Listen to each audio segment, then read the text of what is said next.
E para falar sobre o impacto das redes sociais na vida das pessoas, nós recebemos no Ponto a Ponto o historiador Leandro Carnal. Muito bem-vindo ao Ponto a Ponto, Obrigado. professor. Obrigada por aceitar nosso convite. Obrigado. A gente hoje vai falar, então, portanto, de redes sociais. O senhor já disse que se preocupa com a possibilidade de que a realidade virtual esteja se impondo à realidade real e que a frase informativa se sobreponha à reflexiva. O senhor podia aprofundar um pouco isso? O senhor acha que está ocorrendo isso mesmo, a realidade virtual se sobrepondo, ou é apenas um mecanismo ali de comunicação, como tantos outros que a gente teve ao longo da história? Esse debate, Mônica, vem um pouquinho antes da internet. Ele começa entre Platão e Aristóteles. Se o que nós estamos vendo na caverna são imagens, ou se há um mundo real lá fora. Eu, por exemplo, que sou mais velho, eu vejo no contato pessoal superioridade sobre o contato virtual. Ter uma conversa com você olhando no olho é mais importante e mais significativo do que eu ter uma conversa através de telefone, ou uma conversa através de tela, ou simplesmente pelo WhatsApp. Porém, isso é um sinal de idade. Isso é sinal de uma determinada percepção do mundo, de que eu fui educado em que ao vivo é melhor do que intermediado por uma máquina. E eu tenho que reconhecer que há uma geração que só viveu quase a experiência virtual. E para essa geração não existe uma diferença muito grande entre contato e a intermediação. Mas o senhor acha que a gente está substituindo o contato ou está multiplicando? Porque, por exemplo, nós estamos aqui hoje pessoalmente, ok. Mas tem amigos da Alemanha, amigos nos Estados Unidos, que não tem como ter o contato pessoal e você, então, agrega esses contatos, porque hoje o WhatsApp te permite, inclusive, telefonar e ver a pessoa, enfim. Há uma substituição ou só a tecnologia está permitindo, na verdade, que se agreguem mais contatos? O que o senhor... E só fazendo um adendo à questão da Mônica, um colega seu de profissão, Noah Harari, o historiador israelense, ele diz que a espécie nossa, em tosco sumário, ele diz que a espécie nossa deu certo pela capacidade de relacionamento de grandes grupos, relacionamento. As redes sociais hoje ajudam bastante isso, e isso só pode se dar nesse mundo virtual.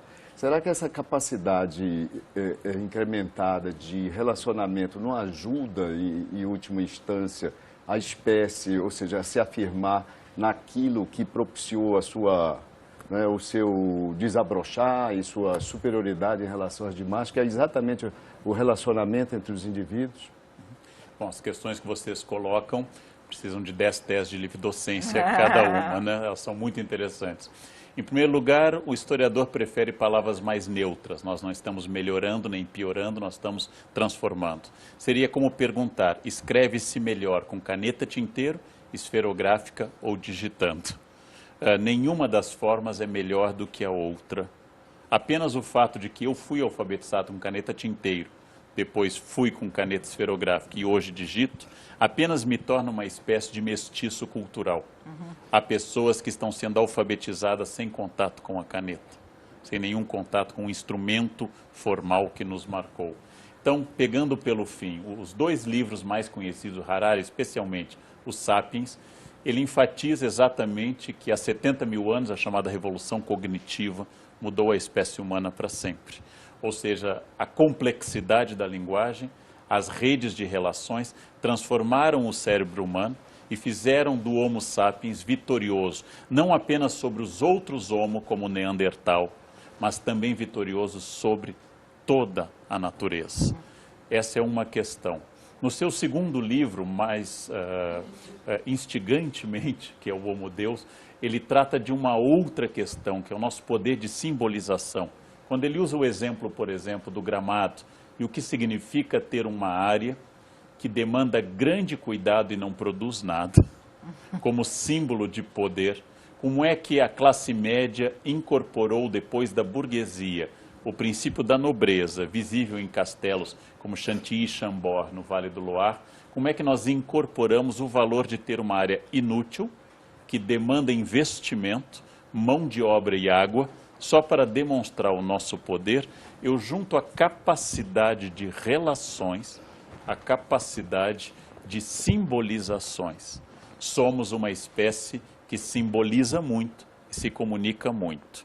Então, sentir a expansão das redes é o dado positivo, mas todo bônus tem o ônus e todo ônus tem o seu bônus. Porque o que é talvez o defeito dessa nova forma de contato sem o contato real? Ela é mais autocentrada. Se eu não gosto da sua frase, eu lhe bloqueio. Simplesmente. O meu narciso pode se exercer inteiramente sem o risco de ouvir algo desagradável ou sem o risco do enfrentamento físico. Então nós somos a espécie que fez a revolução cognitiva, saiu da árvore, mas agora ao ver o leão eu posso apertar uma tecla e o leão desaparece. Então é uma diferença. Eu não sei se é melhor ou pior, ela é simplesmente diferente do que era. Nós vamos olhar agora 3 telas com dados de pesquisa para ajudarem aí a nossa reflexão sobre essa questão redes sociais. Em primeiro lugar, percentual de utilização da internet no Brasil, 70,87 em cada 10 brasileiros utilizam a internet. Lembrar que fazem isso, sobretudo hoje, mais de 80% através do celular, através do mobile. Uma segunda tela, o acesso às redes sociais, e aí nós colocamos, mais do que duplicou nesses 4 últimos anos, 69% hoje tem acesso a redes sociais e utilizam esse acesso em 77% dos casos, se dá sobretudo nas residências, as pessoas fazem isso em casa. E uma terceira e última tela, quais são as redes sociais mais acessadas hoje, no ano passado? O WhatsApp em primeiro lugar, Facebook em segundo, com 86%, e aí disparados são as duas principais redes. Sendo que as pessoas utilizam muito mais frequentemente durante o dia o WhatsApp. Esses quadros que nós vimos e essas informações, lembrando de novo, voltando para o Harari, ele dizia que no livro que você citou, no primeiro livro, no Sapiens, no penúltimo livro, ele dizia que a linguagem, que foi um instrumento fundamental para a afirmação da nossa espécie, a linguagem da nossa espécie, do Homo sapiens, muito peculiar, era, segundo ele próprio, uma linguagem caracterizada pela sua utilidade no que concerne a fofoca, que ele chamava informações não sobre a natureza, informações sobre as pessoas. A rede social é o terreno mais propício para que isso prolifere hoje em dia. Qual é a sua visão sobre o papel das redes sociais hoje no pensamento da sociedade, na capacidade de autorreflexão da sociedade sobre suas problemáticas social e, sobretudo, política? Como é que as redes sociais ajudam ou prejudicam o processo político numa sociedade como a nossa hoje? Bem, a questão é que toda técnica ela é em si neutra. O martelo serve para pregar e serve para assassinar alguém. Nenhuma técnica é boa ou ruim em si. A fofoca é uma característica humana. Ela é citada na Bíblia, ela é citada nas grandes obras da literatura. O problema, talvez atual, é que a rede social, ao fazer a detração, que é a palavra bonita para fofoca, né? Fofoca é uma palavra de origem africana, detração é latina.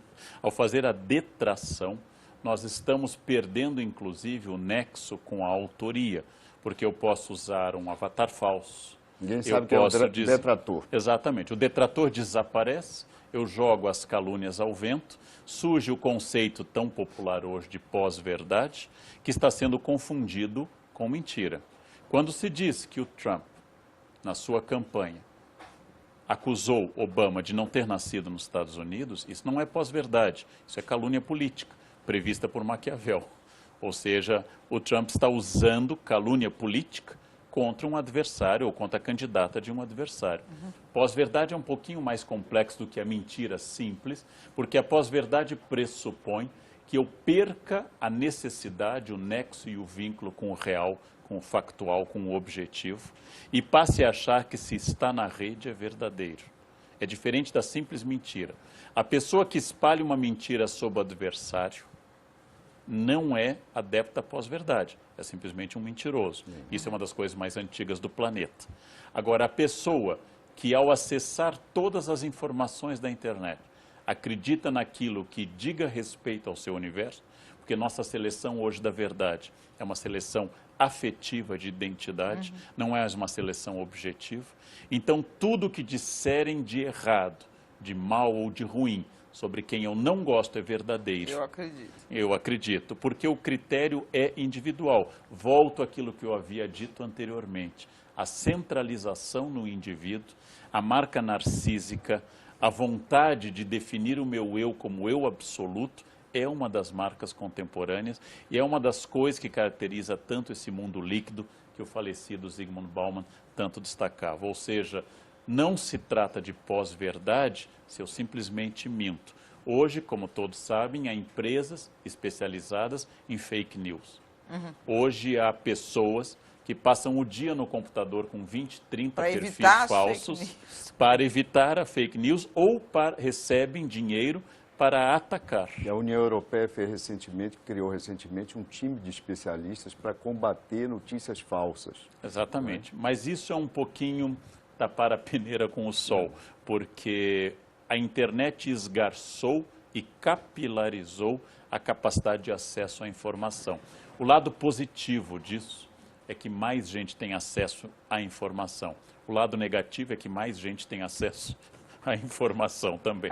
Tem uma frase que já virou célebre, eu queria que o senhor comentasse, do Humberto Eco, que diz que a internet promoveu o idiota da aldeia a portador da verdade, e que hoje qualquer idiota da aldeia tem o mesmo direito à voz que um prêmio Nobel. Como é que o senhor vê isso? Existem duas maneiras de interpretar essa frase, que na sua forma mais popular, você deu a forma original, a internet deu voz aos idiotas. De fato, como lembra Nelson Rodrigues, antigamente o idiota vivia recluso. O idiota tinha uma certa vergonha da sua idiotia. Um dia, lembra o grande pernambucano, ele saiu à rua e descobriu outro idiota. E ficou surpreso de descobrir que havia alguém como ele. Em breve, houve mais pessoas e os idiotas fizeram a descoberta mais espetacular da sua vida, que eles eram maioria. E isso o Nelson Rodrigues escreveu quando não tinha nem internet. Não tinha nem internet e nem Humberto Eco ainda tinha dito isso. Há duas maneiras de interpretar essa frase. Uma é como Humberto Eco quis dizer. Há 100 anos, alguém com uma ideia agressiva ou ruim teria que, para divulgar essa ideia, procurar um editor. Não é fácil. Teria que convencer o editor a investir capital nessa ideia. Não é fácil. Teria que gastar meses ou anos escrevendo um livro. É dificílimo. Logo, o idiota tinha uma dificuldade enorme de passar do padrão da conversa de bar. E as barbaridades estavam limitadas a uma roda de cerveja ou ambiente familiar. A internet possibilita que qualquer pessoa, de qualquer canto do mundo, expresse qualquer ideia em grau de igualdade com um especialista. Então, Humberto Eco quis denunciar algo que eu acho importante, que é o fato de que a internet divulga informação, mas não formação. Formar um médico, formar um jornalista, formar um bom cozinheiro continua demandando anos e anos de preparo. E não basta querer, precisa de um esforço muito grande. Agora, as informações estão disponíveis. Todas as poesias do planeta Terra estão na rede. E, não obstante, não há muitos mais poetas do que havia há 100 anos. Segunda maneira de encarar essa frase é um pouco mais preocupante e talvez seja como as pessoas recebem. Humberto Eco queria talvez expressar uma certa melancolia, que eu entendo, mas não concordo, sobre uma época em que a autoridade era a única capaz de enunciar uma verdade. Que para ouvir algo eu teria que ter uma imensa formação. Eu acho que existe uma certa saudade do período que apenas os doutores da lei falavam. Este é o lado ruim dessa frase. Ela perde de vista que a atomização proporcionada pelas redes sociais é um benefício para a sociedade. Isto em si pode ser bom também. Vou interromper para nós projetarmos aí mais 3 telas com dados dessa... Agora, de uma pesquisa Hello Research, em julho do ano passado, foi realizada com 1.200 pessoas e é uma pesquisa que foi realizada não pela internet, foi face a face, a técnica tradicional. Rede social favorita, 68%, lembrando que aqui não é utilização. Em tela anterior, nós vimos que o percentual de WhatsApp, de Facebook, era muito aproximado, mas agora é favorita, ou seja, a preferência das pessoas, que explica, inclusive, porque as pessoas recorrem muito mais ao WhatsApp durante o dia do que ao Facebook. 68%, mais do que o dobro de preferência em relação ao Facebook, e todas as outras redes vêm num patamar muito distante. Numa segunda tela, da mesma pesquisa, os assuntos mais curtidos nas redes sociais. A likability, ou seja, gostam muito e gostam. E aí vem humor, piadas em primeiro lugar, gastronomia em segundo, vida pessoal em terceiro, engajamento social mais um pouco, vida profissional em terceiro, retificando, vida pessoal, engajamento social, e esportes mais adiante. Não é? Depois de esportes aparece religião, sexo e comportamento, e em último lugar no ranking deles, com 19%, política, assuntos políticos. E uma última tela, tipo de conteúdo que os entrevistados mais postam nas redes sociais. São os conteúdos pessoais, fotos, frases. Em segundo lugar, distante, imagens e frases de autoajuda e vídeos. Em terceiro lugar, assuntos relacionados ao trabalho. Em quarto, piadas ou humor em geral. E em quinto lugar, causas sociais e políticas. Ou seja, e retomando a sua colocação, a internet propiciou, e as redes sociais hoje exponencializam hoje, uma democratização da capacidade de vocalização do espaço público. Todo mundo pode ser autor de um enunciado sobre qualquer questão, seja a sua perspectiva mais ou menos idiota ou mais ou menos especializada. Esse elenco que nós vimos há pouco, essa grande preferência das pessoas hoje por humor e por gastronomia, isso se sobrepondo à vida profissional, a informações pessoais. Como historiador e com sua formação filosófica, o que é que se lhe diz sobre os brasileiros, sobre a cabeça dos brasileiros hoje? Bom, no século XIX, quando Brillat Savarin lançou o livro A Fisiologia do Gosto, analisando a chegada de grandes chefes de casas de nobres que tinham sido eliminados pela Revolução Francesa, que passaram a abrir restaurantes em Paris, ele disse várias coisas. Primeiro, que a descoberta de um novo prato causa mais alegria que de um novo planeta. Segundo, que se você me disser o que você come, eu lhe digo quem você de fato é. A comida é muito mais do que a ingestão de nutrientes. Ela é uma definição de cultura e de sociabilidade. De identidade. Não há possibilidade de uma reunião familiar sem refeição. Ninguém marca, passa lá em casa para a gente discutir um tema. Tem que haver um almoço. O comensalismo é típico da espécie. Exatamente. Da gente. Nós comemos juntos e nós nos transformamos comendo ao redor de uma mesa. Um dos livros fundantes da espécie humana ocidental, O Banquete, é uma discussão de amigos ao redor de uma refeição. Isso é fundamental.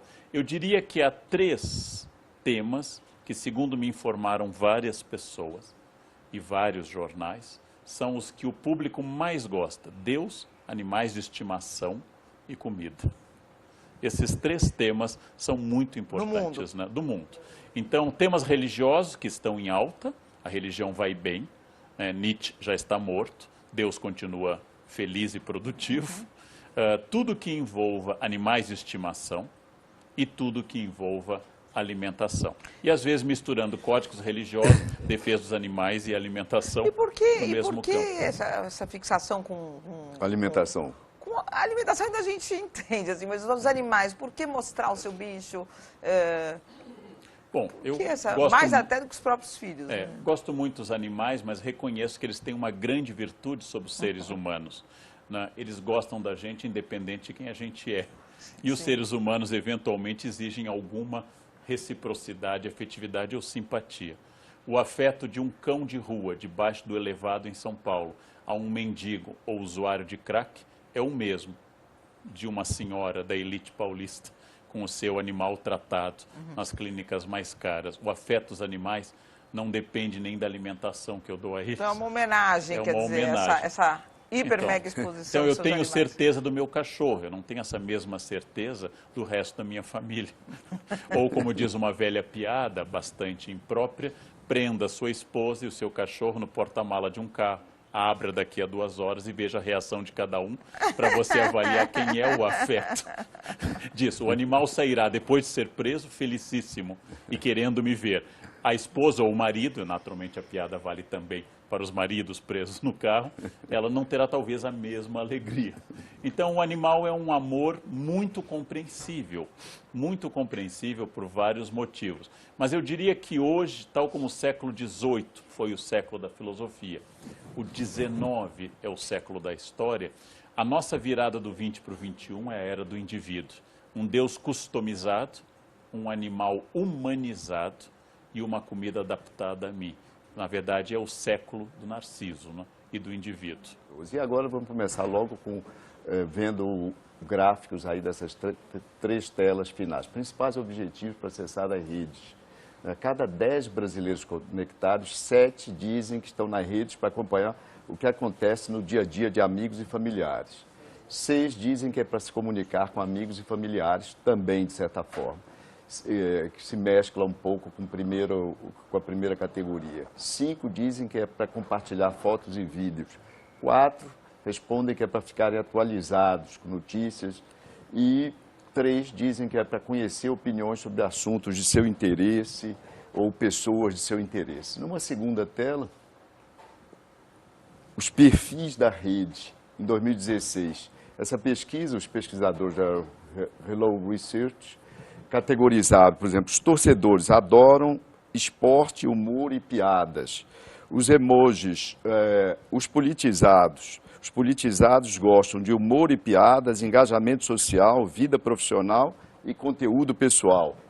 As migas adoram gastronomia e comidas, vida pessoal e religião. Os zaps, esses 12%, gostam de humor e piada, aquele tipo de pessoa que fica passando a piada do dia, a última história engraçada que encontraram. E os emojis gostam de humor, piadas, gastronomia, vida pessoal e engajamento social. 24% são um pouco mais, digamos, eles têm uma agenda um pouco mais complexa. Numa tela seguinte, nós vamos ver, para terminar os dados dessa pesquisa, por que já deletou amigos na rede social. Muita gente deleta pessoas nas redes sociais hoje, não aguenta aí a quantidade e a qualidade das mensagens que recebe.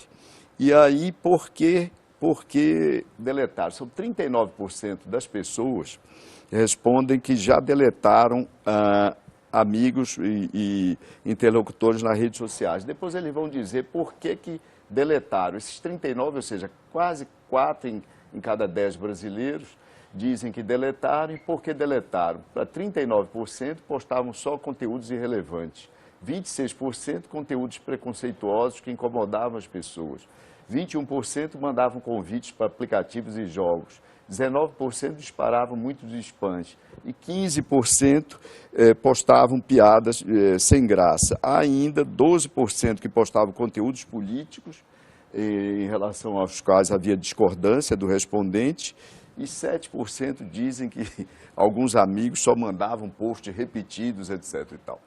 Na sua visão, nós vimos várias telas, mas eu queria me concentrar nessa última tela e nesse último dado.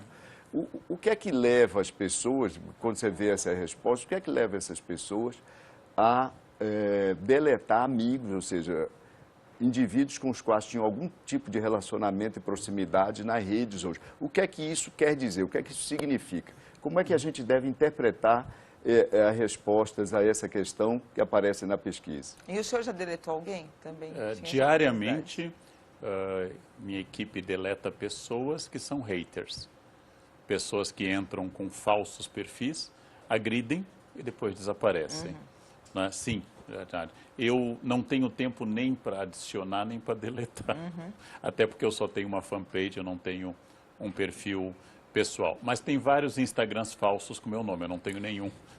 Então, existem essas questões. Mas eu acho que fica uma dúvida, em primeiro lugar, com duas questões. Você levantou a hipótese das pessoas deletarem amigos. Nós temos aqui amigo um debate... Piadas, né? Amigo às piadas. Mas as aspas pertencem a nós e não...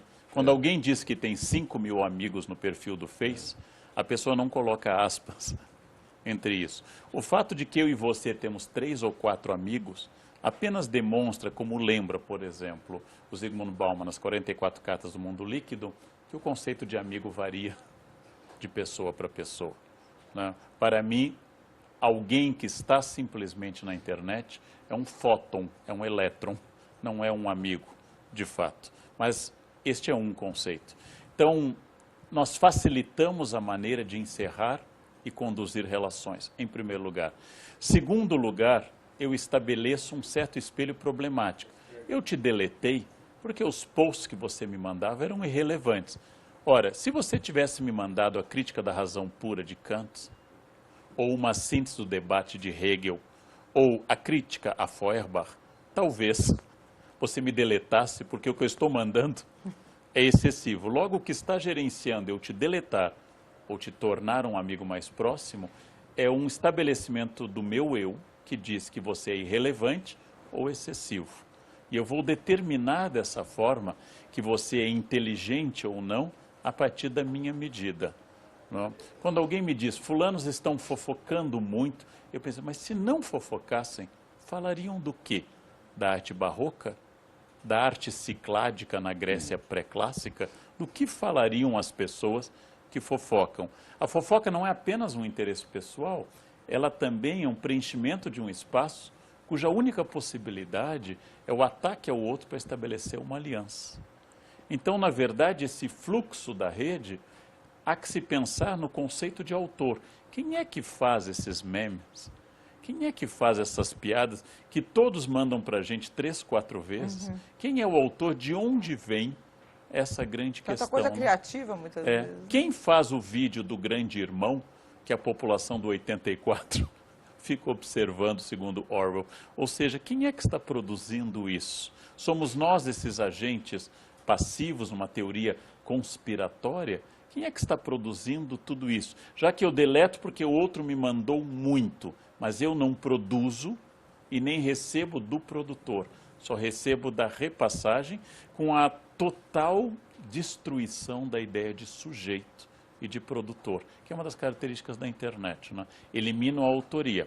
Haja vista que eu, não sendo tão famoso como Arnaldo Jabor, eu tenho dezenas de textos atribuídos a mim que não são meus. O Jabor já me disse que a ele se atribui desde o livro do Gênesis até a carta J'accuse do Zola, no caso. Ou seja, quem são essas pessoas que ficam atribuindo? E eu adoro uma cena que diz, está Machado de Assis, e aparece, nem tudo que aparece na internet é do autor, segundo Machado de Assis. Uma questão só me ocorreu quando você falava. O Zuckerberg, recentemente, num manifesto, que foi chamado de manifesto, ele, entre outros prognósticos, ele dizia, olha, com o Facebook, o representante e o representante vão ficar tão próximos, estão se tornando cada vez mais tão próximos, que, em outras palavras, que a democracia não há como não melhorar. Você concorda com isso? O Zuckerberg é certamente um gênio, é um homem não apenas brilhante tecnicamente, mas teve uma intuição poderosíssima. Tudo que eu li sobre ele me faz admirar a sua inteligência. Mas esse manifesto que eu li recentemente foi uma ocasião de ouro para ele ter impedido que fosse divulgado. Nem toda ideia que a gente tem é genial. E até eu fiquei tranquilo. Quando eu terminei de ler o manifesto dele, eu pensei, que bom que os gênios também dizem imbecilidades. Um amigo dele deveria ter deletado antes que ele lançasse ao mundo. Uma vez um crítico do governo Sarney disse que o fracasso estava subindo a cabeça do presidente. Às vezes, a genialidade sobe a cabeça de uma pessoa.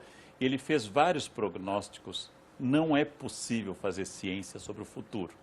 Mas, acima de tudo, demonstrou que a ideia dele do que ele representa, o que a internet representa, é muito centrada na rede social. Só lembrando que, apesar do imenso crescimento que nós tivemos, uma parte expressiva dos brasileiros não tem luz elétrica e muito menos internet. A existência de lojas onde eu possa acessar a internet é típica do terceiro mundo.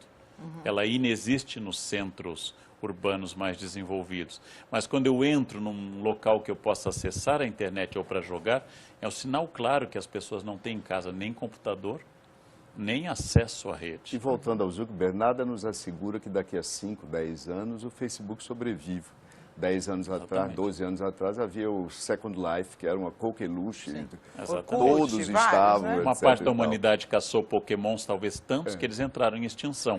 E aparentemente o WhatsApp, não que há hoje é o campeão absoluto, não havia 4 anos Exatamente. atrás. E eu já fiz parte do Orkut, coisa que talvez um jovem nem imagina o que seja o Orkut. E era uma grande rede, né?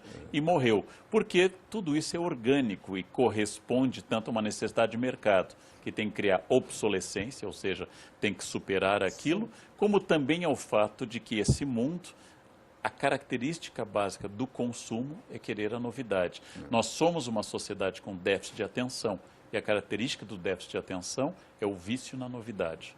Professor, infelizmente a gente está chegando ao fim desse programa. Queria agradecer muito a sua colaboração e a sua presença aqui no Ponto a Ponto. Muito obrigado. Obrigado pela presença e entre em contato com a gente pelo e-mail pontoaponto@band.com.br, pelo Twitter @pontoapontonews ou acesse nossa página no Facebook. Muito obrigado pela audiência e até a semana que vem. E você pode rever o programa de hoje, todos os que já foram ao ar, no site www.bandnewstv.com.br. Muito obrigada pela companhia e até o próximo Ponto a Ponto.